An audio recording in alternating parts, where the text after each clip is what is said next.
भ्याड हल्ल्याचा मास्टरमाइंड समोर.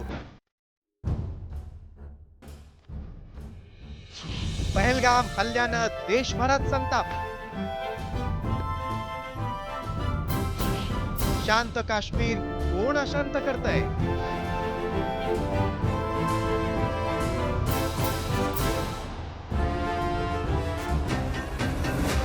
भाइयों, कश्मीर बहुत जल्द इंशाअल्लाह इंशाअल्लाह ला इलाहा इल्लल्लाह का कश्मीर बनने वाला है, बहुत जल्द बनने वाला है.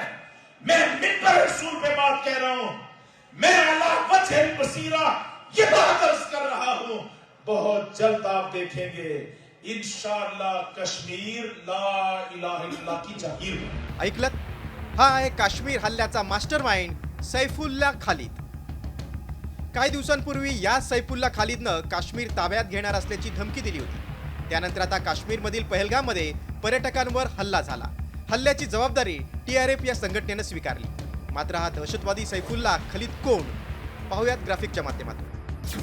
सैफुल्ला हा लष्कर ए तैयबाचा उपप्रमुख आहे. सैफुल्लाह कसुरी नावानं देखील तो ओळखला जातो.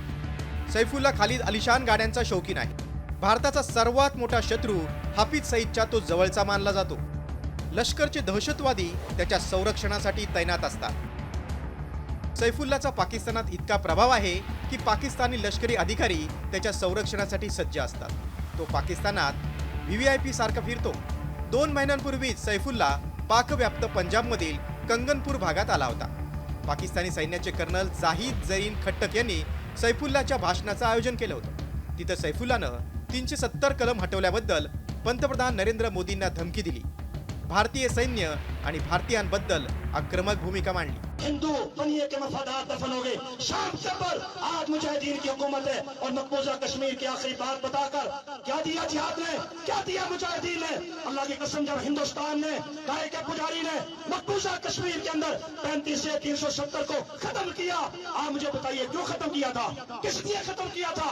डेमोग्राफिक चेंज के लिए, मुस्लिम शनाख्त को मिटाने के लिए, मुस्लिम अक्सरियत को अकलियत के अंदर बदलने के लिए एड़ी चोटी का जोर लगाया. आपने टंकों के जरिए, तोपों के जरिए, मिसाइलों के जरिए, हेलीकॉप्टरों के जरिए, ड्रोन के जरिए, अल्लाह की कसम 10 लाख फौज के जरिए बहुत जोर लगाया कि श्रीनगर में जो गाजियों शहीदों का इलाका है, पुलवामा, पुंछ, राजौरी के अंदर राम राम कहने वालों को बात करूंगा, डेमोग्राफिक चेंज रहूंगा.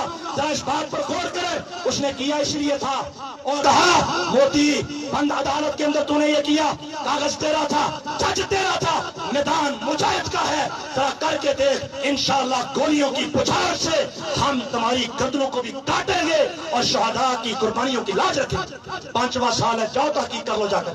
ये क्या कश्मीर में अल्लाह ने क्या दिया, शहादा ने क्या दिया, जिहाद ने क्या दिया, हम गौर नहीं करते. जज्बात के अंदर आकर सिर्फ बातें करते हैं. 5वां साल है, अल्लाह की कसम ना एक कॉलोनी बना सके, ना बात कर सके, बल्कि मोदी को जाकर कहा कश्मीर में हमारी जानों को खतरा है, जब तक ये खतरा खत्म नहीं होता हम वहां आबाद होने के लिए तैयार नहीं. क्यों? पहलगाम मधील हल्ल्यानंतर आता अनेक सवाल उपस्थित झालेत. सैफुल्ला खालिद जर अनेक दिवसांपासून भाषणबाजी करत होता तर गुप्तचर यंत्रणांना याची खबर लागली नाही का? पहलगाम सारख्या हॉट टुरिस्ट डेस्टिनेशनची सुरक्षा रामभरोसी होती का? थेट नाव विचारून पर्यटकांना मारेपर्यंत लष्कर, स्थानिक प्रशासन काय करत होतं? असे एक ना अनेक सवाल उपस्थित झालेत. मात्र काश्मीरमधील या दहशतवादी हल्ल्याचं भारत चोख प्रत्युत्तर देईल, तेव्हाच मृतांना खरी श्रद्धांजली ठरेल.